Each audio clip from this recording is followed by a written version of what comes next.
Salut la Bulls Nation, bienvenue sur French Bulls TV. Vidéo assez courte cette fois-ci puisque il n'y a pas eu vraiment de match et on va surtout se concentrer sur ce qu'on a vu de la part de nos représentants au All-Star Weekend ainsi que les dernières petites infos parce que il y a quand même eu deux trois petites choses donc on va revenir sur tout ça. Mais déjà c'est ouais, le All-Star Weekend avec beaucoup de choses très intéressantes et d'autres beaucoup moins. On va sûrement pas revenir sur le concours de dunk parce que de toute façon il n'y avait pas de journée Bulls dedans et heureusement vu le carnage que ça a été. Euh, mais voilà, ça avait bien démarré avec le Rising Star Challenge où malgré tout Ayo Dosunmu a fait une apparition assez furtive hein, puisque lui et son équipe, l'équipe de Gary Payton, ont été éliminés dès le premier match qui n'a pas duré très longtemps en plus, et il n'a pas joué tout le match, donc on l'a finalement assez peu vu. Il a mis quelques points au début, notamment un bon 3 points en tête de raquette, euh, mais derrière, après on n'a pas eu l'occasion de le voir plus que ça.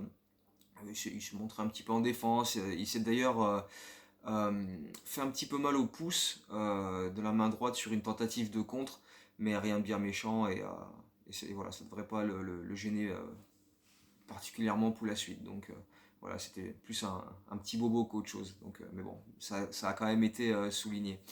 Donc voilà pour Ayo, c'est vrai que ça aurait été sympa de le voir sur un deuxième match, mais voilà, son équipe n'a pas gagné.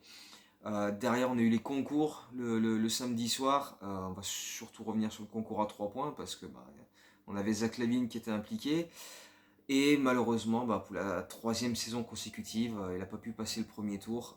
Il avait bien débuté, dans le corner, il a mis 4 des 5 shoots de cet endroit-là, notamment le Moneyball à la fin.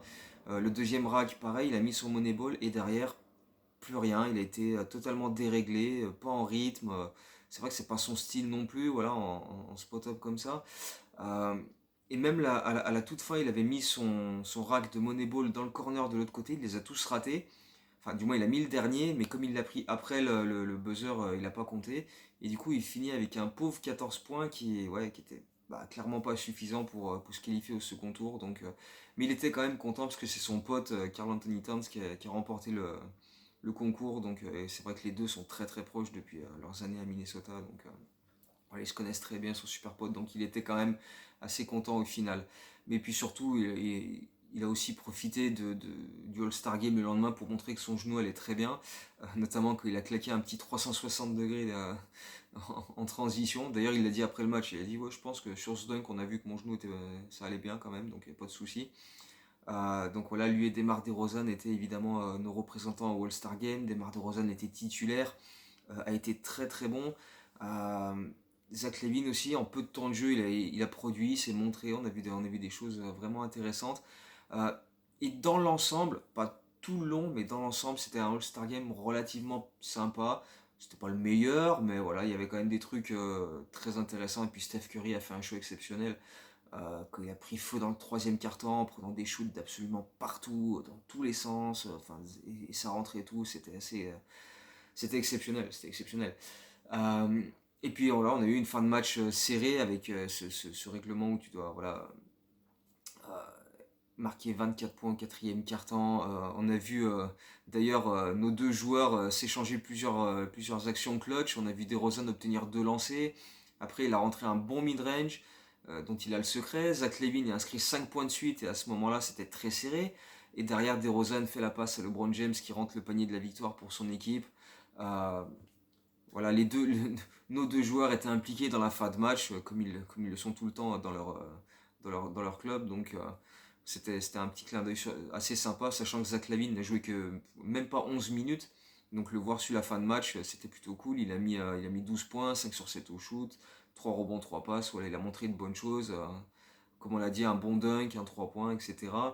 DeRozan, voilà, il s'est fait plaisir aussi avec ses mid-range, des lancers. C'est le seul joueur de son équipe qui a shooté des lancers d'ailleurs. Parce que bon, c'est quand même assez rare qu'il y en ait dans les All-Star Games. Mais s'il y a bien un joueur qui doit shooter des lancers francs dans un All-Star Game, c'est DeMar DeRozan. Il a fini avec 10 points, quelque chose comme 5 rebonds, 4 passes. Enfin bref, ça après les stats dans le All-Star Game, c'est pas non plus fou. Mais voilà, on a été plutôt bien représenté, je trouve. Et puis le match, globalement, dans son ensemble, était plutôt cool. En tout cas, il y a eu des moments vraiment, vraiment sympas. Mais je pense que le meilleur moment, quand même, ça reste l'hommage aux 75 meilleurs joueurs de l'histoire de la Ligue à la mi-temps. Il y avait pas mal d'absents assez notables, et notamment Scottie Pippen, ce qui est assez dommage. Euh, Même si bon, on se doute qu'avec ce qu'il a balancé sur Jordan depuis à peu près un an, depuis The Last Dance, il voulait peut-être pas trop le croiser, donc c'est un petit peu bizarre. Mais voilà, voir Jordan justement, voir Dennis Rodman, voir les deux rigoler ensemble et tout, se prendre dans les bras, c'était vraiment un moment émouvant. Il y a eu plusieurs autres joueurs passés par les Bulls qui font partie de cette liste des 75 ou 76 meilleurs de l'histoire, même si leur passage à Chicago était très furtif hein, et en général n'a duré qu'un an, genre Dwayne Wade, euh, George Gervin, Robert Parrish, Nate Thurmond. Bon, lui, malheureusement, n'était pas là, puisqu'il est décédé il y a très longtemps. Mais voilà, l'hommage de la ligue, la cérémonie à la mi-temps était vraiment vraiment cool et au final voilà, on avait quand même 7 anciens joueurs des Bulls représentés dans cette liste, donc ça fait pas loin de 10%, c'est pas trop mal, c'est pas trop mal, même si évidemment on n'est pas les Lakers non plus avec, avec bientôt la moitié de la liste, mais bon ça c'est plus pour le petit clin d'œil. Euh, donc voilà, au final un week-end assez réussi, assez euh, spectaculaire par moment, et puis, euh, et puis rassurant aussi, voilà, parce qu'on voulait voir un peu comment Zach LaVine ça allait au niveau de son genou, et puis bah, il a montré que ça allait bien, donc c'est plutôt intéressant. Et maintenant, bah voilà, quelques jours de repos, et puis bah, dès demain soir, on reprend les choses sérieuses avec la réception d'Atlanta. Après, on reçoit Memphis samedi soir. On termine le mois de février lundi soir à Miami, qui sera le premier match d'une série assez invraisemblable, puisque ce sera le premier déplacement d'une série de 12 déplacements sur les 15 matchs suivants. Donc, ça va être assez hardcore. Il va y avoir des road trips à l'ouest. Et quand on jouera à domicile, on aura Milwaukee, on aura Cleveland, bref, on aura du lourd. Toronto aussi. Donc, d'ailleurs, il me semble avoir vu une stat passer comme quoi ceux qui font les algorithmes et tous les calculs comme ça, les Bulls sont le deuxième calendrier le plus difficile sur le restant de la saison. Principalement parce qu'on joue la grande majorité des 23 matchs qui nous restent à l'extérieur. Je crois qu'on en fait 13 sur 23 à l'extérieur. Et voilà, il y a aussi des back-to-back, etc. Notamment, voilà, début mars, on a ce back-to-back où on va à Atlanta et on revient à la maison pour jouer Milwaukee. Donc Atlanta, c'était un des matchs qui avait été décalé plus tôt dans la saison. Donc c'est clair que le calendrier qui arrive prochainement est compliqué. Heureusement, on a Zach LaVine qui n'a pas de grosses blessures et qui va pouvoir rejouer dès demain soir. On a Caruso qui est sur le chemin du retour et ça devrait se passer voilà, relativement rapidement, même si bon, on n'imagine pas grand chose avant la mi-mars, mais bon, après on sait jamais comment ça évolue. Et puis on a du renfort, puisque comme on en avait parlé dans la dernière vidéo, mais c'était pas encore officiel à ce moment-là, mais ça avait été annoncé par Rick Carlisle, le coach des Pacers, les Bulls ont signé Tristan Thompson, et pour ça ils ont dû couper Alfonso McKinney pour lui faire de la place. Du coup McKinney qu'on avait signé 2 fois 10 jours, puis pour la fin de saison avec une option pour l'an prochain et qui a finalement été coupé. Il aura joué 17 matchs avec son club de cœur, lui qui est né à Chicago, qui est fan des Bulls, qui habitait à un quart d'heure du United Center quand il était gamin, qui allait voir des matchs, etc. Donc voilà, on va lui souhaiter bonne chance et espérer qu'il trouve un autre club. Mais c'est vrai que dernièrement, il jouait plus du tout et les quelques fois où il jouait, il avait très très peu d'impact. Donc ma foi, c'est pas particulièrement une grosse perte, quoi. Mais voilà. Tristan Thompson donc qui débarque, on a utilisé notre biannual exception pour le signer. Et voilà, comme je l'avais déjà un petit peu évoqué dans la dernière vidéo, s'il arrive en étant bien luné, qu'il est concentré sur son basket, qu'il laisse pas ses déboires extrasportifs lui prendre la tête, ça peut être une super recrue. Il va apporter de la taille, des rebonds, du muscle, de la défense, une expérience que pratiquement personne n'a dans cette équipe. Donc voilà, à l'approche des playoffs et pour préparer voilà, le sprint final, ça va être vraiment, vraiment intéressant. Après, on n'aura plus qu'à récupérer Caruso et puis Lonzo Ball et Patrick Williams. Il y a moyen que cet effectif-là, si entre-temps on n'a pas d'autres blessés et si on a tout le monde d'à peu près d'aplomb en forme, il y a moyen de faire un gros run sur la toute fin de saison, même si voilà, Lonzo, Patrick Williams, ils vont revenir, il va peut-être rester 4 ou 5 matchs de saison régulière, donc Ça va prendre un petit peu de temps. Peut-être qu'au premier tour des playoffs, on ne sera pas non plus totalement au complet. Mais voilà, on aura quand même quelque chose de solide à proposer. Et je pense que il y a peu d'équipes qui sont confiantes à l'idée de se dire on va jouer Chicago au premier tour quand même. Donc voilà, faut juste qu'on reste solide comme on l'a été jusqu'ici, qu'on se maintienne dans le top 4 et qu'on soit voilà, qu'on ait l'avantage du parquet pour les premiers tours de playoff et ensuite on verra bien ce que ça donne. Mais voilà, avec ce qu'on a montré depuis le début de saison, même avec les blessés, là depuis un mois, on s'est maintenu en haut de la conférence Est.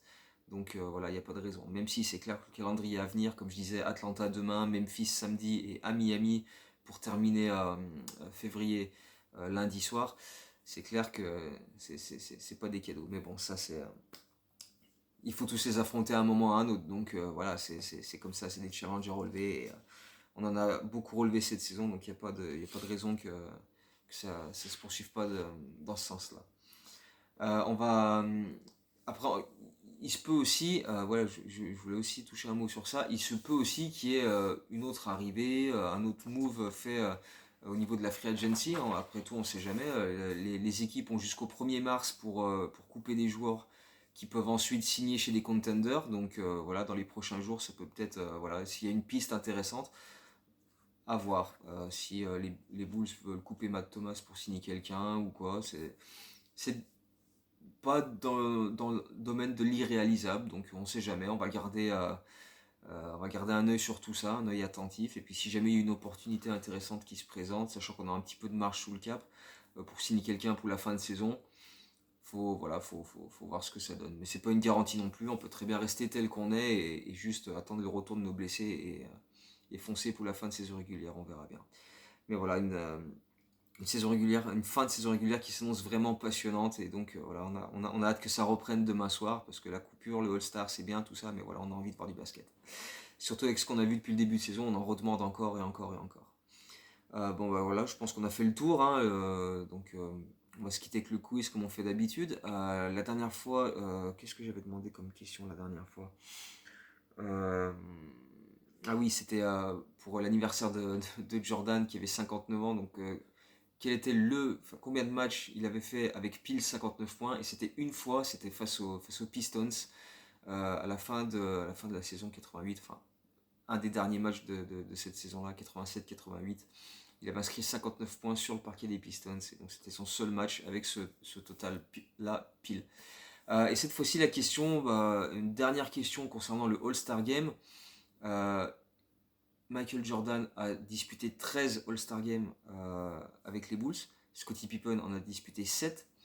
Qui est derrière Il y a deux joueurs avec 4 sélections All-Star en tant que Chicago Bulls. Donc voilà, nommez-moi ces deux joueurs-là. Encore une fois, voilà, la réponse se trouve sur mon site si jamais vous butez beaucoup trop. Tout ce que je peux dire, c'est que c'est pas des joueurs récents. Voilà, petit indice. Voilà, bon, on va se quitter sur ça et puis ben, on se retrouve de toute façon très très bientôt puisque là les matchs vont recommencer à s'enchaîner à vitesse grand V. Donc voilà, on va espérer reprendre sur la même dynamique qu'on a fait sur cette première partie de saison. Et puis voilà, on va espérer que les blessés reviennent relativement rapidement, mais je pense que là déjà la coupure a fait du bien à pas mal de monde. Je pense aux doigts de Derrick Jones Jr., je pense voilà, à quelques petits bobos par-ci par-là, genre Javonte Green qui avait des soucis à droite à gauche. Donc voilà, retrouver un petit peu tout ce monde-là bien reposé et en forme, ça peut nous lancer sur quelque chose de pas mal. Donc voilà, j'espère qu'on aura de bonnes victoires à débriefer dans la prochaine vidéo. Donc d'ici là, portez-vous bien et comme d'habitude, à très bientôt. Ciao, go Bulls.